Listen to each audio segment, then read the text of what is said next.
Hey guys, how's it going? Michael Troy here. Today we're looking at Plastic Death and Dolls, the latest series from Doug Wagner and Daniel Hillyard.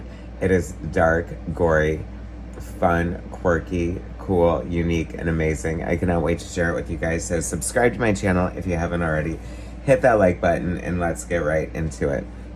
Okay, so apparently I'm a little late to the game. This is by Doug Wagner, Daniel Hillyard, Michelle Madsen, and Ed Dukeshire. The latest series, Plastic Death and Dolls from Image Comics. 12 gauge, I should point out. Anytime I see a 12 gauge emblem, I know I'm in for a well-crafted thrill ride because I love 12 gauge. Edgy, sort of like, you know, like they did the book The Ride, so I don't know, it's just kind of like a Tarantino-esque, I guess is the word I'm looking for. So apparently there's a materials trilogy, plastic, vinyl, and plush from this creative team of Doug Wagner and Daniel Hillyard. And that makes sense after reading this first issue. Apparently I'm a little late to the game. There's stuff I'd missed, and now I gotta seek out this stuff because this issue that I'm reviewing here is so darn good. I want everything now. Alright, so let's get into it. Plastic Death and Dolls. Image Comics presents 12 gauge production. Like I said, 12 gauge. Jason Pearson, Brian Stelfreeze, Coley Hamner from back in the day. I'm not sure where it is now, but they came together to do like-minded, cool comics that were like sort of like cutting edge, sort of like, you know, I keep saying Quentin Tarantino, but I'm gonna stick with that. Okay, so this is sort of like, you know, Dexter, sort of like Norman Bates a little bit. We get the story of Edwyn, who apparently likes to decapitate people and do it in a very gross, methodical, torturous, long way. I love the art here. Props to Daniel Hillyard. It's very much reminding me of like Ice Cream Man, the horror anthology that I love so much. You know, I really cover a lot of superhero comic books on my channel, and I love superhero comic books. But I feel like I'm maturing very late in life and getting more into comics like this. I love the indie comics. Is it fair to call Image an indie comic? I mean, they're like the top 3 publishers, so I don't know. But they feel more indie than Marvel, right? Especially in DC, especially when you're getting storylines like this. So this is Edwyn. I'm guessing this takes place in Charleston, North Carolina, since that's the headline of the newspaper. There's something else that tipped me off. Anyway, so we get the story of Edwyn. He's this quirky guy who works at this restaurant, I guess, and the cook there has a blind son, and Edwyn has a relationship with him.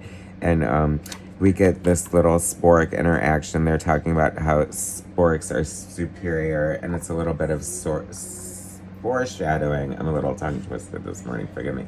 Anyway, anyone who loves the tostada from Taco Bell knows that a spork is like the only utensil you can use to eat something like that. So I am definitely a fan of the plastic spork for sure, especially after it's made legend at the end of this book, and you will see, yeah, spoilers coming, so I don't know. It's hard not to spoil this, but, you know, it's basically about this, you know, weirdo sort of avenging serial killer. You know, we get a little bit of a backstory. You know, he doesn't like violence against animals, so I love him already. I definitely feel him on that. And then I just love the coloring is really good too. I have to also give props to Michelle Madsen. It looks like like Doug Wagner and Daniel Hillyard have worked together on all these series, but I think that maybe Ed Dukeshire on letters has remained consistent, but I think they've used other colorists. But I really love the coloring here.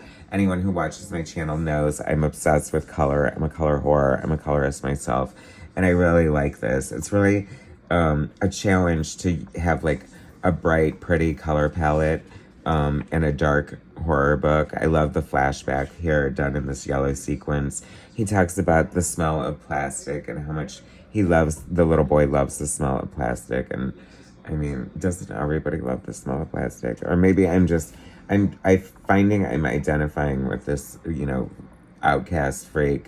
And that's kind of frightening, but comic geeks who can't relate to, a social outcast who nobody understands. I don't know. So he is not having a good time at school, beating up kids for torturing animals. Although he's collecting them, do we have a taxidermy angle going on?